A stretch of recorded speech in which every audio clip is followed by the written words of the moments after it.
Sign, Aquarius, Gemini, and Libra. Kumusta po kayong lahat? Okay, sa Air Sign, maraming salamat po sa walang sawang pagsubaybay sa ating pong daily horoscope. And kung ikaw ay bago pa lang sa ating channel, mag-subscribe na po kayo and i-click mo na rin yung ating notification bell para lagi kang updated sa ating mga bagong upload. Okay, so Air Sign, tignan natin.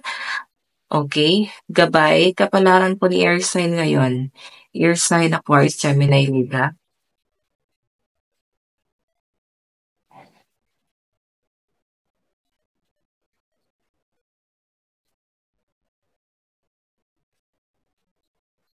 Okay.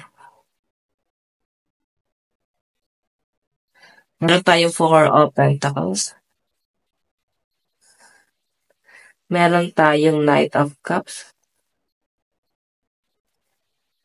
Okay.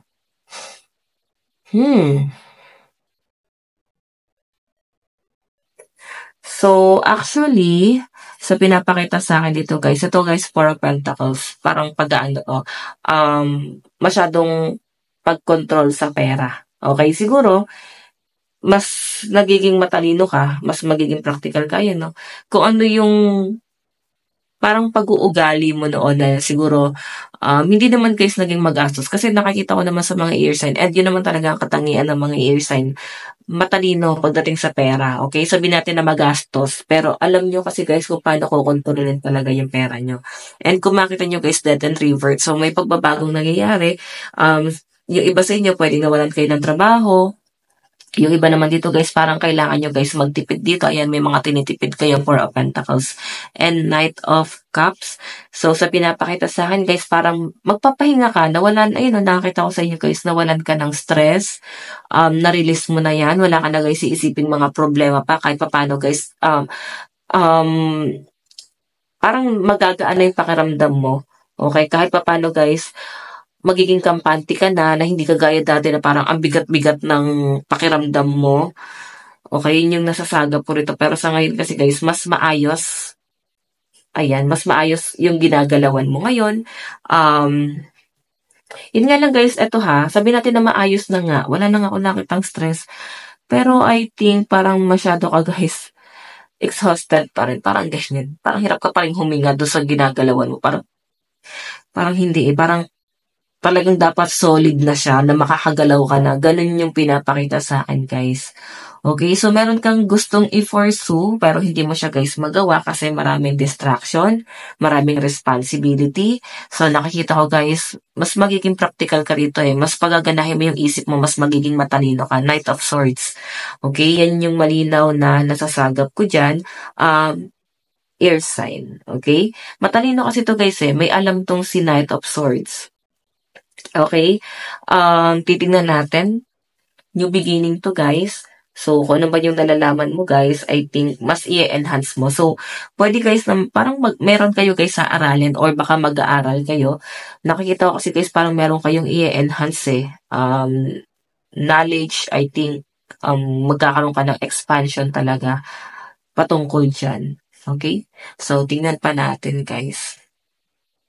Hindi lang talaga daw siya guys magiging madali kasi back to zero ka eh. Pagtsatsaga talaga yung gagawin mo.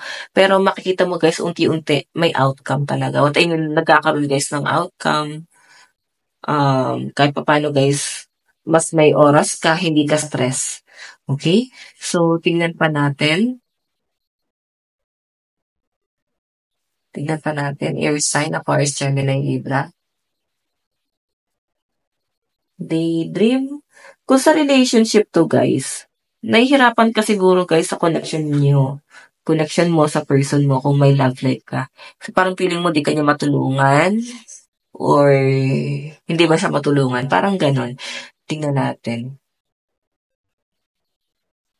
Indulgence. Okay, so ito guys, daydream, kung makikita mo, gusto mo siguro guys na huminga muna pansamantala, pero hindi mo talaga siya guys magawa. Okay, hindi mo magawang huminga kasi tignan mo naman, yung pera mo guys is sobrang limitado. Kailangan mo siya guys kontrolin. Okay, Knight of Cups guys. Ayan, yung iba sa inyo guys ito ha, kung meron kayong kung nakaalitan mo yung person mo ngayon, hindi kayo guys nagkasundo, parang nagbubulag-bulagan ka na lang, eh, parang pinapatawad mo na lang, naiinis ka pero parang patatawanin mo na lang kasi Knight of Cups, eh. So, I think mahal mo kasi talaga 'tong taong 'to, ayan. Kahit minsan guys parang ang awkward talagang magpakita ng affection dito sa taong 'to. So, meron tayo guys, ayan, naka-reverse si ano, si ano ba 'to, si Nine of Wands ba 'to? Ayan. Okay, so Ten of Wands. Okay. Actually ito ha, hindi mo na siguro siguro guys gaano nakakausap yung mga friend mo ear sign. May kanya-kanya na sila guys buhay.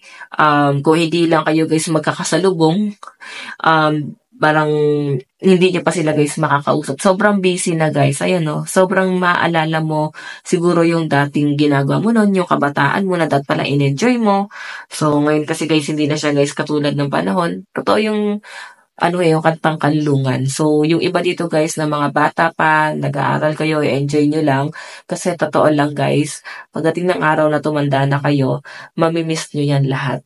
Okay? Enjoy nyo lang guys, hindi nyo guys kailangan ma-pressure. So, kung madadapa ka, tayo lang ulit guys, kasi marami pa kayo guys, chance na baguhin yan. Okay? So, meron tayo guys, Knight of Swords, ayan o.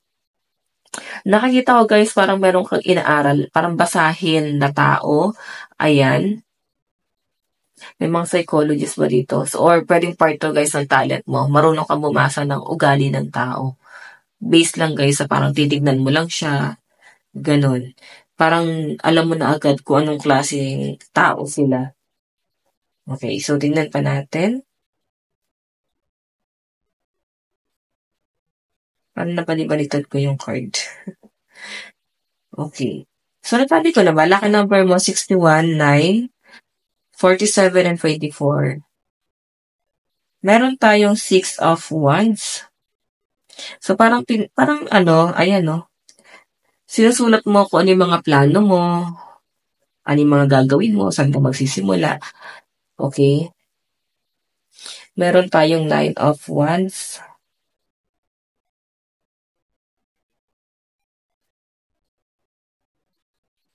Okay, meron tayo guys Temperance. So, ear sign. I think yung iba sa inyo parang ano, parang meron ka talagang pag-a-adjust. I think sa pakikisama 'to, inaaral mo kung paano ka makikisama sa isang tao or sa group of people. Pakikisama kasi guys yung nache-channel kong energy. So, pwedeng may patungkol guys sa pakikisama, pakikipagsapalaran, may pag-a-adjust kasi. Okay? So, ayan, parang ang daming time ng mga ear sign ngayon para magplano, mag-isip para sa kanilang goals sa buhay. Okay? So, tingnan pa natin guys. Advice. Meron tayong living with purpose brings me prosperity. So, kung ano man kayo siya nangyayari sa buhay mo ngayon, hindi ka na nai-stress eh. Kasi nakikita mo na parang merong calling sa inyo or kung bakit siya guys nangyayari kasi may magandang mangyayari sa inyo. So, yun na lang siguro din guys yung tinitignan nyo. Sobrang napaka-positive ng energy na nakikita ko rito. So, ear sign, ito lang po ang inyong reading bukas po net. God bless and love you all. Bye-bye po.